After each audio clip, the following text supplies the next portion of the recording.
Esto es Los temas de la literatura. Somos el equipo de lectores de la Universidad de La Punta, pertenecientes a la Secretaría de Extensión y Vinculación.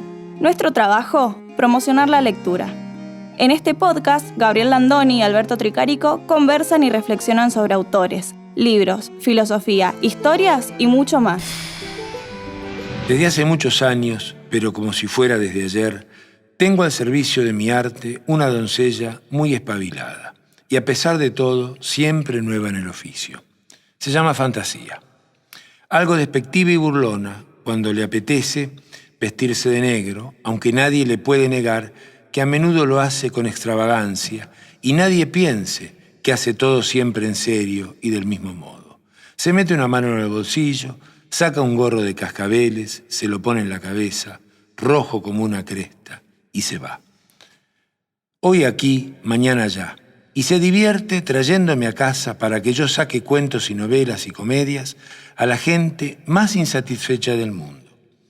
Hombres, mujeres, muchachos, vestidos con extrañas historias, de las que no consiguen la forma de salir, contrariados en sus planes, defraudados en sus esperanzas.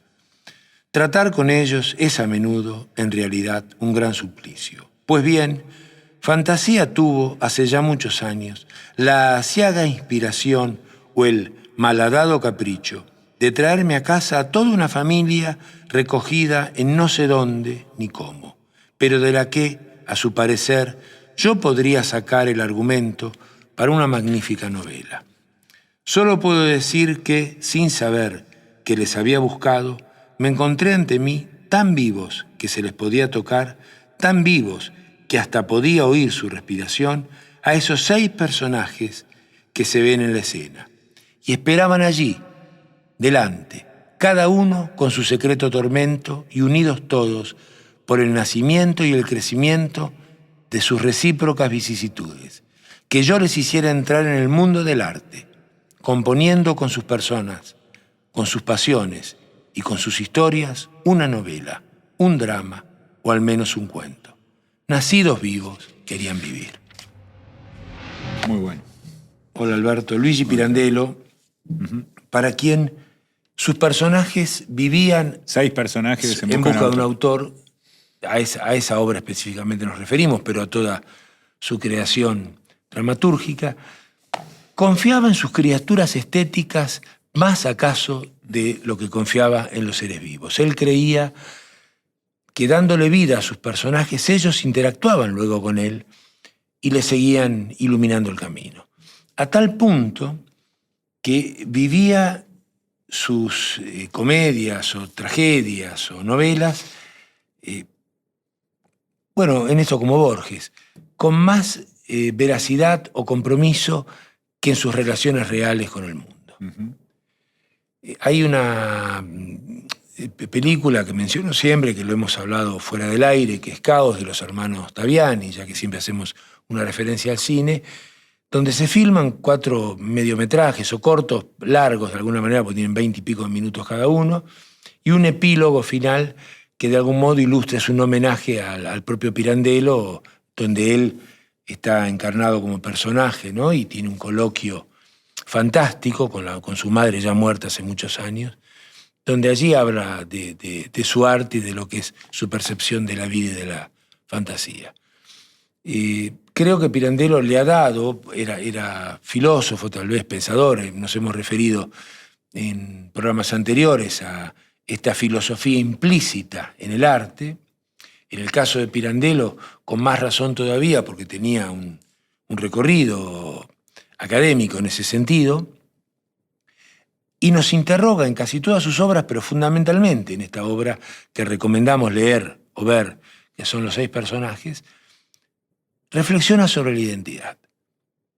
Sobre esto que nosotros también parafraseamos en muchos programas anteriores y que tiene que ver con el efecto de verdad en el arte y en la vida, es decir, hasta dónde el arte, que es una mentira consentida tanto por el creador como por el público que la va a recibir, genera un efecto de verdad, que no es esa verdad, literal, si se quiere, literal o cartesiana, o que yo diría que es el desideratum de la filosofía, porque la filosofía concibe la verdad como una adecuación entre el enunciado y el objeto, digamos, ¿no? el arte no define, por decirlo de alguna manera, el concepto de verdad de la misma manera. Pero sin lugar a dudas alumbra verdades a veces más altas o reveladas que las del pensamiento racional. Hay una cosa con respecto a la identidad. Pirandello es de esos autores como Borges o como Kafka que un eufemismo con su apellido lo ha transformado en un adjetivo, ¿no? No sé, vos lo conocés más, por ahí podés decirme si tiene que ver con esto de la identidad. Yo creo que sí. Así como decimos kafkiano, aquello que es burocrático, que es enredado, que es enroscado, que es complejo, o lo borgiano en cuanto a las figuras típicas de Borges. ¿Qué sería lo pirandeliano? ¿O qué sería lo que... cuando lo... Porque es un escritor no solamente adaptado al cine, sino muy citado. Es una palabra valija, como se dice a veces habitualmente, que se la nombra más de lo que se lo lee por ahí, como ha pasado con Borges. Lamentablemente. Pero bueno, porque generan... ¿O a qué te referís vos puntualmente con lo de la identidad? Ficción real, yo definiría como ficción-realidad, como claro, pregunta. Claro. Entre signos de interrogación. Ficción, realidad. De hecho, terminan algunas puestas en escena de los 6 personajes. Yo vi una en Buenos Aires que la verdad que era de antología, con Patricio Contreras, Lidia Catalano, en el personaje de Madame Pache, porque además tiene personajes muy, muy ricos, no solo los 6 personajes, el padre, la madre, la hijastra, el muchacho, ¿no?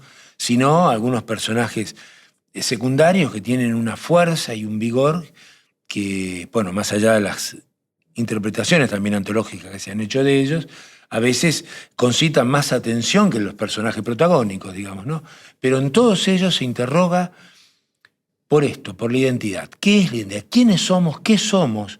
¿Qué versión más o menos cierta o equívoca podemos tener de nosotros mismos? ¿Y cuál es la frontera? ¿Cuál es el límite? Esto sería lo pirandeliano. ¿Cuál es el límite entre la ficción y realidad? Decía que en algunas puestas en escena, en esta que yo vi, que era antológica, termina la representación, la obra, digamos, con detrás de bambalinas hay un disparo y entonces gritan algunos personajes, han matado a un niño, y todos gritan al unísono, ficción, realidad, ¿no? Y ahí termina la representación. ¿A dónde termina la realidad y comienza la ficción y viceversa? Y esta es la pregunta de Pirandello. De hecho, en estos 4 cortos que filman los hermanos Taviani hay una cita textual de Pirandello donde dice: haber descubierto que el otro no es el otro, es la razón de la amargura o de la tristeza de mi obra y de mi vida.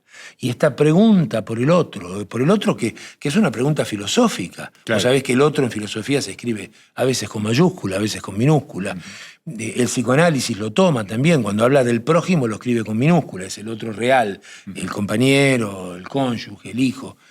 Pero cuando habla de la alteridad radical, de la otredad, de la otredad como arquetipo, como paradigma, la otredad, aquello que no puede de ninguna manera ni siquiera sintetizarse en algo material, que representa el arquetipo de la otredad, que es la alteridad radical, lo escribe con mayúscula. Y tiene que ver con una filosofía del lenguaje. Bueno, Pirandello conoce todo esto, no cabe duda, lo incluye en su obra, lo tamiza, por supuesto, porque hace arte, en ningún momento hace jerga. Vos ves los 6 personajes y ves una obra. De hecho, es teatro dentro del teatro, porque en realidad empieza representando actores que dicen que son actores y están ensayando una comedia. Claro.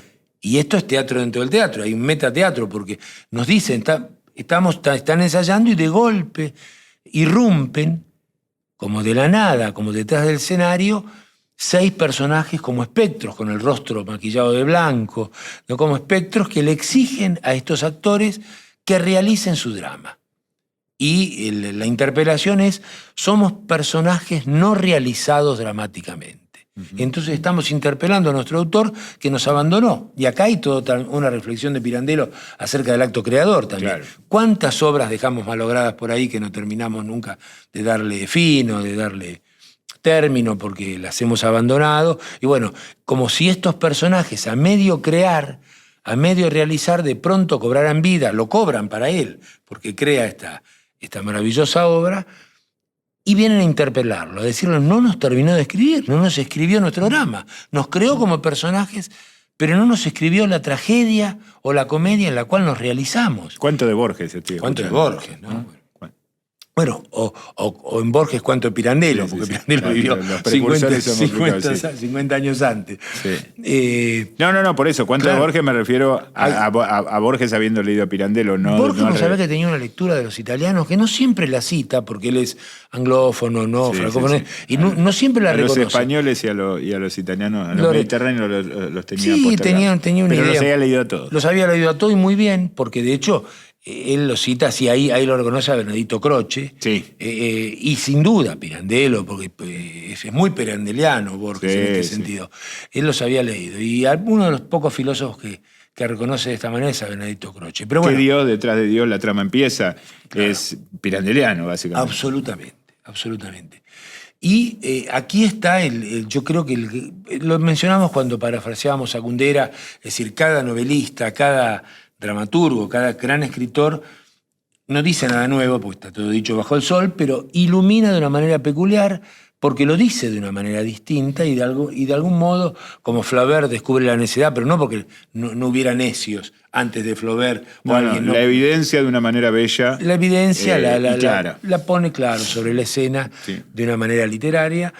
Probablemente Pirandello iluminó esta pregunta, casi, te vuelvo a repetir, psicoanalítica, porque de hecho muchos años después se retoma esto, sobre la identidad, sobre la alteridad radical, sobre quién es el otro, hasta dónde... Qué ficción y qué realidad. Qué ficción y qué realidad, hasta dónde podemos tener una percepción acotada de... Hay una película de Peter Bogdanovich. Bogdanovich es un director norteamericano contemporáneo a Coppola, de los que empezó a filmar a fines de los 60 del siglo pasado y todavía vive, ya tiene 80 y pico de años. O no, perdón, creo que murió hace muy poquito, pero filmó hasta hace unos años. Peter Bogdanovich en el año 92 filmó una película llamada Noises Off, que acá se tradujo, bueno, no sé, con un nombre absolutamente antiliteral, digamos, que el protagonista es Michael Caine, que tiene que montar una obra de teatro. Y es todos los ensayos hasta el estreno y cómo la obra se va armando sola y se va volviendo y cada vez se vuelve más ridícula, es decir, cada vez está más lejos del libro y cada vez los personajes vuelan independientemente y prima más lo que pasa atrás del escenario entre los actores en la representación y hay toda una deformidad y cuando llega el estreno el tipo se quiere morir porque dice esto va a ser un desastre y obviamente la obra fue aplaudida, aclamada y todo y el tipo estaba escondido en un lugar y sale a traer el telón. A recoger el aplauso. Es una maravilla porque es una comedia deliciosa que no te parás de reír del principio al fin, en donde hay mucho de esto. Se me ocurrió ahora, se me vino a la cabeza cuando vos estabas contando esta escena de los personajes que exigen el autor me abandonó y no me volvió sujeto de su drama o sujetos de su drama.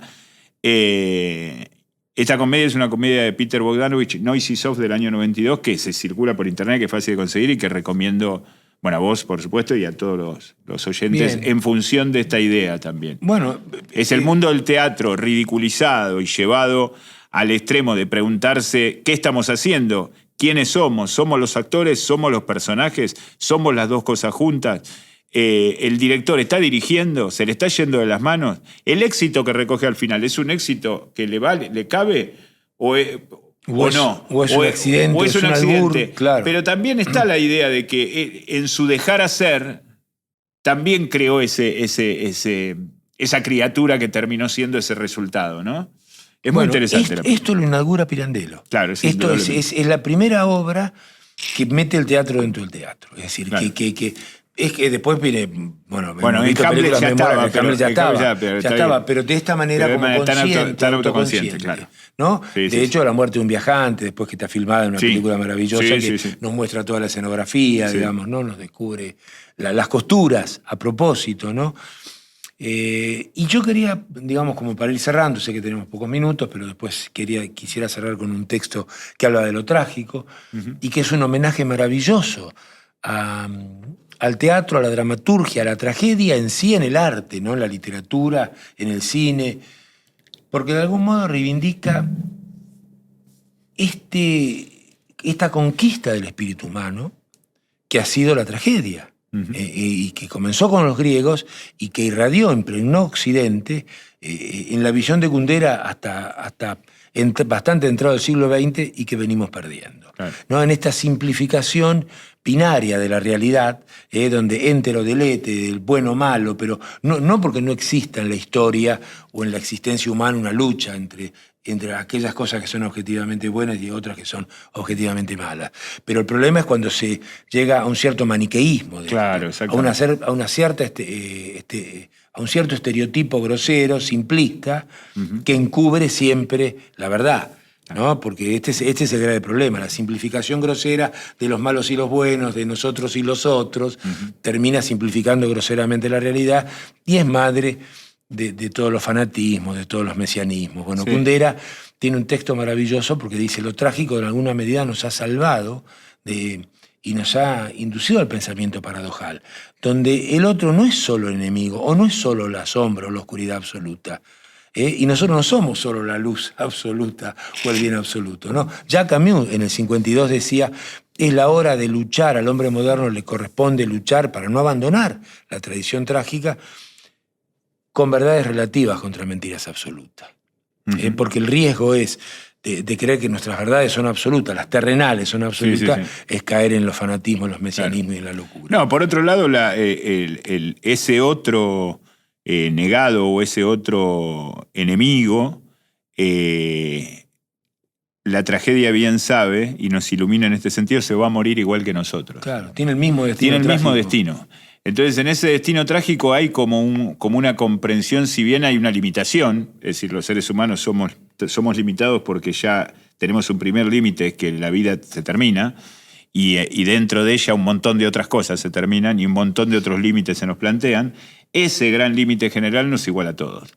Y en esa igualación es un freno, la conciencia de esa igualación es un freno a esos desbordes de fanatismo, maniqueísmo. No, y que instauran una palabra maravillosa que es la misericordia, que en todo caso comprenderse junto con el otro en la misma miseria, digamos, ¿no?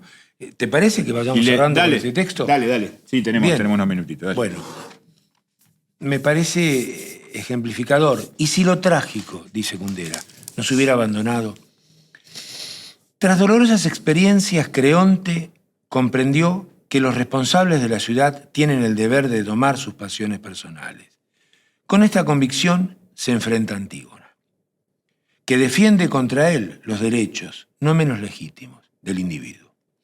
Él se muestra intransigente, ella muere. Y él, destrozado por la culpabilidad, desea, y lo pone entre comillas Kundera textual, no volver a ver nunca más un amanecer. Qué poético esto. Se autoinflige este castigo, ¿no? Antígona inspiró a Hegel su magistral meditación sobre lo trágico. Dos antagonistas se enfrentan, cada uno inseparablemente atado a una verdad que es parcial, relativa. Esto es Hegel, ¿no? Pero que, considerada en sí misma, queda totalmente justificada. Cada uno está dispuesto a sacrificar su vida por ella, pero no puede hacer que triunfe sino al precio de la completa derrota del adversario. De modo que los dos son a la vez justos y culpables. Ser culpables honra a los grandes personajes trágicos, dijo Hegel. La conciencia profunda de la culpabilidad hace posible una futura reconciliación. Esto es la redención. Claro. Liberar los grandes conflictos humanos de la ingenua interpretación de la lucha del bien y del mal, entenderlos bajo la luz de la tragedia, fue una inmensa hazaña del espíritu. Puso en evidencia la fatal relatividad de las verdades humanas. Hizo sentir la necesidad de hacer justicia al enemigo. Pero la vitalidad del maniqueísmo moral es invencible. Recuerdo una adaptación de Antígona que vi en Praga inmediatamente después de la guerra.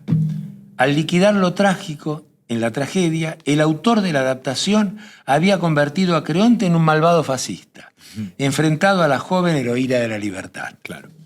Un maniquea la versión y simplista. Semejantes actualizaciones políticas de Antígona estuvieron muy de moda después de la Segunda Guerra Mundial. Hitler no solo trajo indecibles horrores a Europa, sino que la expolió de su sentido trágico. Al igual que la lucha contra el nazismo, toda la historia política contemporánea fue, a partir de entonces, vista y vivida como una lucha del bien contra el mal. Las guerras civiles, las rebeliones y su represión fueron barridas del territorio de lo trágico y expedidas a la autoridad de jueces ávidos de castigo. ¿Es acaso una regresión?, pregunta él. ¿Una recaída en la fase pretrágica de la humanidad? Pero en tal caso, ¿quién ha hecho esta regresión? ¿La historia misma, usurpada por unos criminales, o nuestra manera de entender la historia? Me digo con frecuencia, lo trágico nos ha abandonado. Y este es, tal vez, nuestro verdadero castigo. Hermoso. Bueno, Gabriel, muy bien. Con esto cerramos. Invitamos a nuestros oyentes a nuestro canal de YouTube a ver nuestros contenidos. Nos despedimos por hoy. Hicimos el 9º episodio del podcast con Pirandello y seguimos con Conrad la semana que viene. Gracias, Chau, Alberto. Gracias a vos. Chau, chau.